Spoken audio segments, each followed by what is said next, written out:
Hi, everybody. Welcome to Houston Sports Weekly, our weekly podcast here on KPRC2, click2houston.com, and KPRC2 Plus.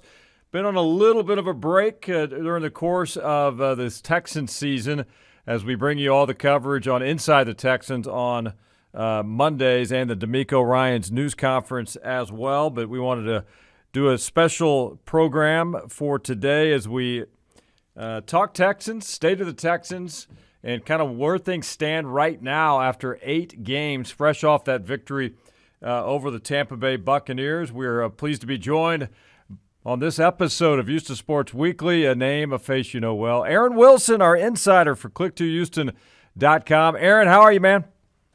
Doing great, Randy. How you doing? Doing well. I mean, you've covered this team a while. I've covered the team a while. It's been some dark days in recent years, but there's excitement. There's buzz in this city. And what we saw that went down Sunday against the Tampa Bay Buccaneers, no doubt, brought that excitement level up even more. Right. Legitimate reason for excitement when you have some things to be optimistic about, when you have a quarterback that is one of the top quarterbacks, not just top rookie quarterbacks, but the top rookie quarterback and one of the top quarterbacks, I think, regardless of experience in the NFL. You have a head coach that was in heavy demand and has gotten them to a 4-4 record with some quality wins over the Steelers, the Saints, the Jaguars, and I count the Buccaneers. It was a dramatic, difficult game for them to win. Buccaneers are a talented team, even though they've lost 4 games in a row. They have some good football players, especially on defense. So what they did, I think, is very impressive and bodes well for their competitiveness going forward. And who knows where this ends up.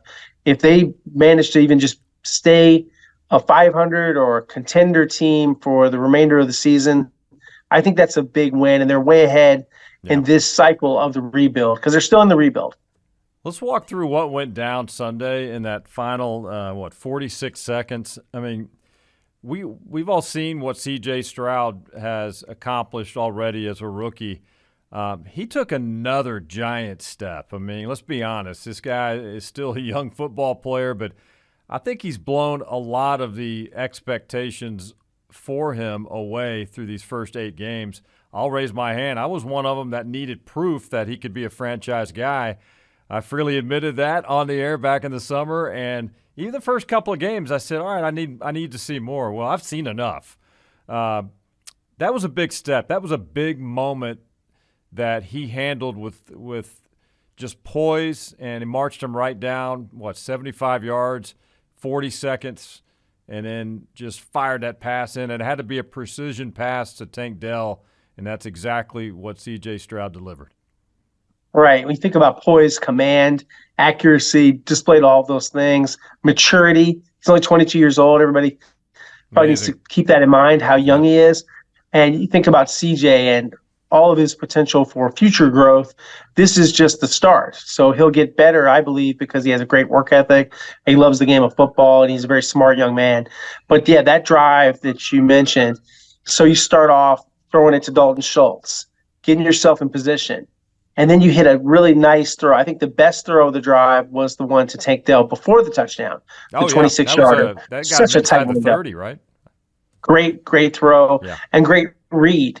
And the defensive back probably should have played against Tank instead of going for Schultz. It would have been a different type of play in all likelihood. And then the way he used his eyes to look off the defensive backs, that's advanced stuff.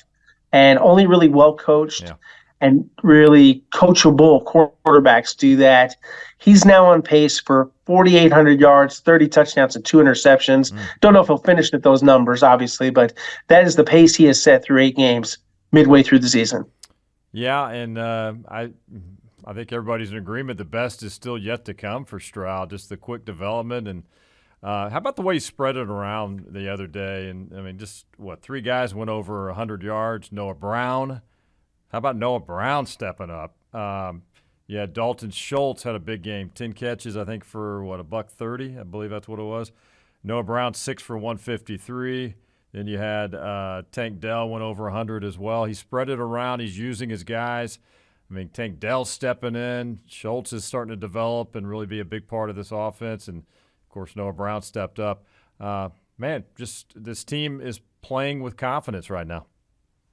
Right. And everyone back in the summer, and I think throughout the offseason, wondered, do they have enough firepower? Do they have enough weapons for a quarterback to really be effective? And the answer is yes, they do. They just needed to really a committee approach. And sometimes it's Nico Collins, sometimes it's Tank Dell, sometimes it's Noah Brown, sometimes it's Dalton Schultz. And, they spread the football around. Robert Woods is injured right now, so he's got a foot injury. He's not playing right now. But you think about what they're getting out of these guys. The 4 touchdowns in the second half alone. And he's 15 for 20 in terms of completion percentage just in the second half, what he did. Just truly remarkable. And you think about, these receivers. They're all different. Dalton Schultz is a receiving tight end. Noah Brown's kind of a speed guy, even though he's a big guy. Tank Dell's a little bit of everything. And then Nico Collins is that classic possession receiver that's got a little bit of ability to stretch the field and good after the catch. And the biggest guy they have. I think it's an interesting group. And, at this point, obviously, they were underrated by, what people thought of them in the offseason. Yeah. Nico was getting most of the attention along with Tank. But you think about the whole group. I mean, Noah Brown, that 75-yard touchdown, that ties Michael Pittman from the Colts for the longest touchdown catch of the season. And he was on injured reserve for a while there with the groin injury. Now he's back and contributing. Let's circle back to Stroud's day, 470 yards, Aaron. I think that set a new NFL rookie record, right, for quarterback for yardage. It breaks Mark Bulger's record, yep. Yep, and then he had the 5 touchdowns and another clean football game. I mean, no interceptions. I think he was sacked 2 or 3 times, but he continues now. What is it? 1 interception now in the first 8 games. 1 interception, yeah. Which is who would have predicted that? Who would have predicted that? Nobody. CJ Stroud? Well, we were watching him get intercepted in practice, and I know the Texans have a good defense, but what it showed is that practice doesn't always say what kind of gamer you are. Yeah. And I think CJ is a real gamer. Not that he doesn't try in practice. One of the reasons sometimes that quarterbacks throw interceptions in practice is because they're trying things and they're attempting the difficult throw because they want to challenge themselves. And some guys are like CJ too, I think, where the competition of a game and the thrill of that heightens his really keen awareness of surroundings and how he places the football. It just makes him a better quarterback. It brings out the best in him. And that's what you'd rather have. Would you rather have a practice squad All-American like a Rudy, or would you rather have a gamer like CJ? Obviously a gamer. So you think about where he is now as a quarterback, and you go back to the offseason, we thought he'd be solid at least. We saw all the potential, but he was nowhere near this consistent. Right. And that's why he's the NFL record holder of most passes without an interception to start his career. How about all the if you look back at the draft, I mean, you walk through it, it was all the consensus number 1's got to be Bryce Young. And you're seeing the struggles that Bryce Young is having on a bad football team right now. But then you got, Stroud's obviously doing what he's doing big time and in line, I think, for Rookie of the Year. He might have already earned it by now. But you got Will Levis is going to be, I think, interesting to watch. What do you think now that he's going there in Tennessee? Had a good start in his first outing last week. Not as good, but decent. What do you see moving forward now in the development of these guys? Is Bryce just going to be more of a project, a lot more than people thought? I think it's difficult for Bryce. His offensive line is probably the worst of the rookie quarterbacks' offensive lines that they have to work with. So 6 sacks, 10 hits, even in a win over the Texans. And I thought he played very well. I was really impressed with him and how tough he is. Yeah. But you see, it takes a Herculean effort for him as a smaller quarterback to get the job done. I think size is a big factor in some of the things for Bryce, the passing lanes, the sight lines, being able to see over your alignment, all of those things. I thought Anthony Richardson was going to have a good season until he had that season-ending shoulder injury. Mm-hmm. I really liked Richardson. I thought he did some good things against the Texans. He had a concussion. Then he gets a shoulder injury. Levis is interesting. He's got a cannon of an arm, strongest arm of all of them. And I think that suits DeAndre Hopkins, being able to throw deep, be able to put the football where other guys aren't going to get it. And it looks like he's come a long way in terms of mechanics. I know he's not a finished product, and he's a bit raw, especially compared to the polish of C.J. Stroud. But I do like Levis's upside. And it was hard not to, in the draft process, like Right. some things about him physically.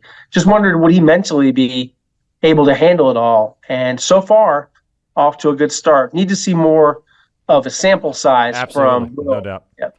We'll see how that plays out. Hey, we're going to pitch right now to some sound from C.J. Stroud following Sunday's comeback win. Listen into that, and then we'll come back and wrap up segment number one. Here's a listen now to rookie quarterback C.J. Stroud. They had scored. We gave us 46 seconds left, and he was walking off the field. And every time, I walk off the field and I'm not feeling the best, I know the look. And he had that look. I was like, hey, bro, and I made him stop, and I made him look at me in my eyes. I was like, hey, bro, I got you. And they've done that to me. Like, when my head was down, they went and got a stop and gave us the ball back, and we either did something with it or we didn't. And this time, I just wanted to let them know, man, just like you're here for me, I'm here for you. So, man, I love JG. He had a great game and a great player, man. And I'm blessed to be on the team, not only with him, but just dogs, man, and people who want to play football. I think it's something that can get us rolling. Momentum is everything in this league and in the game of football. So we got to ride this momentum and work really hard in practice this week. And we weren't perfect out there, though, and we're never going to be perfect. But we got to clean up some things. Got to run the ball a little better as well. But I think, as you can see, I don't think we can be stopped when we're on our A game. So it's a big time win for us. And as you see, November and December is when we want to be playing your best ball. So now we just want to upscale, uptrend, and trailblaze into the playoffs, and hopefully get a chance to win a division, everything like that. So we got a lot of work to put in, though. All right, that was quarterback C.J. Stroud Sunday after that come-from-behind win. Obviously, a guy full of confidence, Aaron, a guy who believes he can get the job done, and he wants everything on his shoulders, and nothing's too big for him right now, and he's shown that. Love the way he handles everything too, Randy. He's someone that has really puts the personal touch on things, knows everyone's name, jokes around sometimes with reporters. Took the time in his bye week to have a really great youth football camp over at Houston Christian High School. He's very thoughtful about his mom, about his teammates. In that press conference after the game, Randy, he thanked the offensive line. He thanked Bobby Slowick, D'Amico Ryans, all of his receivers. He pointed out Tank Dell's downfield block, which was a great block on Noah Brown's touchdown. And I think that was one thing I would say about him in his demeanor and his thoughts, how he is. Very thoughtful. He stopped to pose with the kid with the game ball that he was given by D'Amico Ryans after the game, and really dotes on his mom, who's there every step of the way. Kimberly Stroud, always there, home and road, to support and cheer on her son. So a really neat story that we're getting to cover, and nothing about him surprises me. First time I met him, I've always been impressed and just think very highly of him. I mean, his press conferences, I think after games, win or lose, and then during the week on Wednesdays, to me it's must-see TV because it's the way he carries himself. You wouldn't know that he's a 22-year-old rookie, but it's by the way he speaks and handles himself. Coming out of a program like Ohio State, that's carried right into the National Football League. Right, real likable guy and very professional. And I've never ever thought that he wasn't anything but authentic. He's always very genuine with everyone, and he takes time for people. And you've seen in the past sometimes there might be a star quarterback. You only talk to him on Wednesdays and Sundays. But, yeah, he's always available to say hi and chat with, and maybe sometimes joins in some of the fun conversations about who's the best basketball player that media and some of the offensive linemen he gets dressed by in the locker room. So yeah, I just think CJ checks a lot of boxes for a good guy. And, we do an annual Media Good Guy Award winner. I think he'd be a candidate for that. He might be. And I want to say it here. Yeah. Offensive Rookie of the Year, definitely the front runner for that. But how about Offensive Most Valuable Player, Offensive Player of the Year, one of those awards? Maybe he should be in the conversation for that as well. Hey, one last question before we go to break. Since that game on Sunday, you're well aware, as am I, C.J. Stroud and the Texans, for that matter, are getting a lot of love since that come-from-behind win, but specifically Stroud. Hey, it's well-deserved. He's breaking out, and he's making a statement here, but it's good to see the national coverage that they're getting. But, hey, you're only as good as your last game, though. You got to move forward and get it done. Right. My theory on national coverage, especially when you're an up and coming team, they've taken on the chin for a while, so I think they want to enjoy the moment and do a lot of these interviews, and that's fine. But the things that he says and a lot of these players, they're the same things they already said here in Houston with our beat with all the locals that all do a great job covering the team. So I don't I know some people get excited about that. Maybe I'm just a little different. I don't I don't care what if someone he went on the Van Pelt show. He did the what's different? He's just saying the same. They're not saying anything different. I guess if we have a big audience in Houston too. Yeah. It's just getting national coverage. It's only because they haven't gotten any over the last several years, and it's been so negative. I mean, they deserved a lot of the criticism they've gotten. So you got to enjoy the moment. And but why you're not right. them You're right. maximize, Nothing new is being said on these appearances or anything like that. But it's the same convos. Yeah, exactly. Almost identical. But all right, we're going to take a break. Hey, Aaron, we're going to take a quick break. When we come back, I want to talk guys like Schultz, the lack of running game, what you're thinking of that, and also we'll have some sound from D'Amico Ryans as well as we get ready for Cincinnati. So stick around. We're going to take a break here on Houston Sports Weekly, having a good conversation with our insider from click2houston.com, Aaron Wilson, who covers the entire National Football League, does it at a very high level. More of our conversation with Aaron and more Texans talk on the special edition of Houston Sports Weekly. We'll be right back. All right, welcome back to Houston Sports Weekly, our weekly podcast here on KPRC2 and click2houston.com. Your weekly dose of what's happening across H-Town sports. Pleasure to continue our conversation now for a few minutes with our Texans insider from click2houston.com, Aaron Wilson. Aaron had a great first segment really on the impact that C.J. Stroud has made. Let's hit on a couple of things, and then I want to run some video from D'Amico Ryans, and then we'll wrap it up here today. But I want to ask you about how about a guy like Dalton Schultz, and we know Noah Brown had a great game as well, but Schultz coming over, a key move there by Nick Caserio and D'Amico Ryans in the offseason, and man, he's starting to show signs that he and Stroud are on the same page, and we saw what happened in the victory over the Bucs, 10 catches, 130 yards, and that touchdown. Man, if they keep that going with Schultz, that's going to be big. Right. Randy, when they signed him in the offseason, they did a one-year deal. He was a former Cowboys franchise player, and they were looking for someone to give them more of a receiving threat. Last year they had Tegan Quinterano, they had Brevin Jordan, they had O.J. Howard. They tried a lot of things. Jordan Akins was their best receiving tight end. They really needed to replace that production. They did that and more with Dalton Schultz, really capable receiver, good hands, runs great routes. I think someone that really understands spacing and is really an intelligent football player. And him and CJ have really clicked. And I think early in the year they were probably underutilizing Dalton, but now they're getting the most out of Dalton Schultz. And this is really vintage Dalton Schultz and what you can expect from him. Well, Schultz was a pickup in the offseason. Noah Brown was a pickup in the offseason. I mean, a couple of you look at the decision makers over there inside of that building, and so far those two guys – among some others are starting to pay off. Right now I want to let's listen into a little bit of sound, if we can, from Dalton Schultz. He spoke at NRG Stadium on Monday, the day after that victory over the Tampa Bay Bucs. Let's listen in now to Dalton Schultz. The communication's been clear. It's been clear for weeks, but I think just getting over that hump of making those tight plays.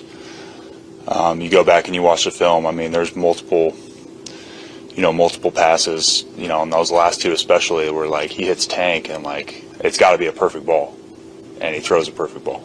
And so I think getting to that point where it's like, we've been so close in the past few weeks, and like finally we're able to put a drive together and really put it on CJ's shoulders to get it done, and like he stepped up in a big way. Yeah, I mean that's just who CJ is. Like he's gonna say that like to anybody. I mean he's got an unbelievable belief. Not only in himself, but in those around him. And that's just him being a leader. You could talk about all those things all you want, but I mean, at the end of the day, it's Bobby who green lights all that stuff. And so, for CJ to have the trust in his receivers and guys catching the ball to make those adjustments and like not only throw that ball and a rep that literally we haven't ever gotten to Bobby greenlighting that and like Bobby trusting in CJ and everybody else to do it, like to me that says more about, you know, Bobby being able to trust a young rookie to hand those keys off and be like, hey man, like get it done. I mean, we all knew like, you know, what we're capable of, and you know, even after a hard fought win like that, like we could have played so much better, like, you know, on both sides of the ball. And I think you know, we've been seeing glimpses and talking about it for a long time, and I think to just finally have it show up and by nothing more than getting a win in a hard-fought game like that, like, you know, it gives the team a lot of confidence. You know, like, at the end of the day, like, we all believe that that's going to happen every week, but to actually get the end result, different story. All right, that's tight end Dalton Schultz with a few words this past Monday as they celebrated the win over the Bucs. But, Aaron, they moved on quickly, as D'Amico said. Enjoy it, but turn the page. I think he told the guys, hey, guys, it's over. Time for Cincinnati now. Couple nuggets before we wrap it up. I want to ask you real quick, how concerned should we be right now with the lack of a running game? Of course, we knew the Bucs were a pretty good run defense, but they didn't get hardly anything. Your leading rusher had, 26 yards, Singletary? They've got to get that going in some way, some form or fashion to be successful here in this back half of the year. Right. The last time that CJ had a game close to this was 384 yards against the Colts, and they didn't win. And I think for them to build off of this with the really outpouring of offensive output there, I think they've got to have something where they're not one-dimensional, and they're going to have to really reassert the running game.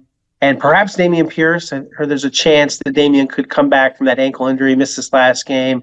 I think we saw that it's difficult for Devin to break a lot of tackles. He's a quick runner, but they still need Dameon and his power. I know Damien's not having the year he did last year, but yes, you need to improve this running game, and perhaps they will. And they're not going to have the same field goal kicker. They had to make a change with Kaimi Fairburn is going to miss up to 3 weeks per sources with a strained quadriceps. Won't need to be placed on injured reserve.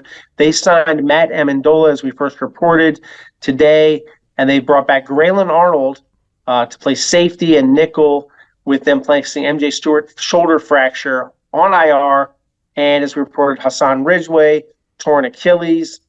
So they have added Brady Breeze to the practice squad and cut a player from the practice squad, one of the centers that they signed last week. So, when you think about the Texans, definitely need to upgrade the running game, and special teams might not be quite the same, and you don't want to have an emergency kicker, running back Dare Ogunbowale, who did a great job, but ideally you have a kicker. I think at least with Amendola, he can make extra points. He can make some short field goals. He has kicked for a lot of different teams, including the Jets. Well, hopefully we'll get Fairbairn back. All right, last question, Aaron. Let's dive real quickly. Tough task going to Cincinnati. This Bengals team is playing at a really high level after kind of a slow start to the season, but Joe Burrow and that defense is playing well. They're going to have their hands full Sunday. What do you think the keys are going in, as the Texans are riding momentum, but they're also, as you pointed out, they're dealing with some injuries right now? Tough matchups. T. Higgins, Jamar Chase. Jamar's maybe iffy for the game. I think he'll play. He's got a back injury. And Joe Burrow. Joe Cool back there in the pocket. Real gunslinger. A former Ohio State Buckeye, LSU Tiger.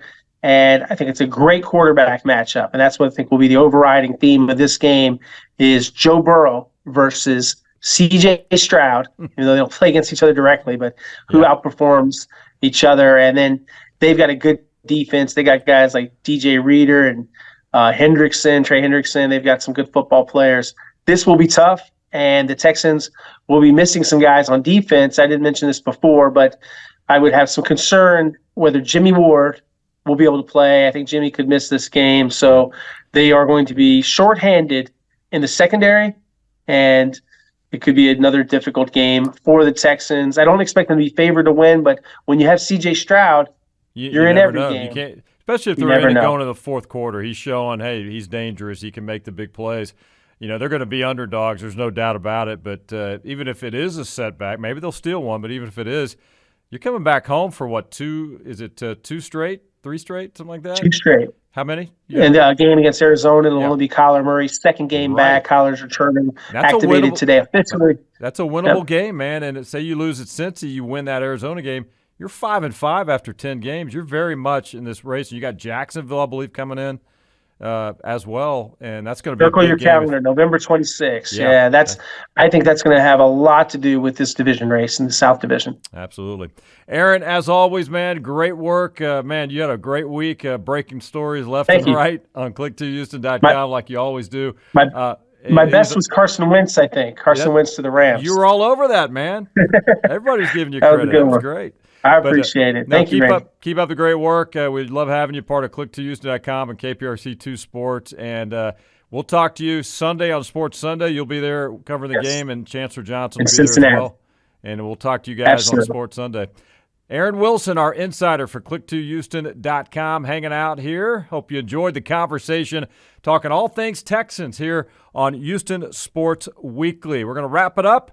Hey, we'll do it again. And check it out every Friday, most Fridays at least. We'll try to do it a little bit more often on KPRC2 Plus and click2houston.com. Have a great weekend, everybody.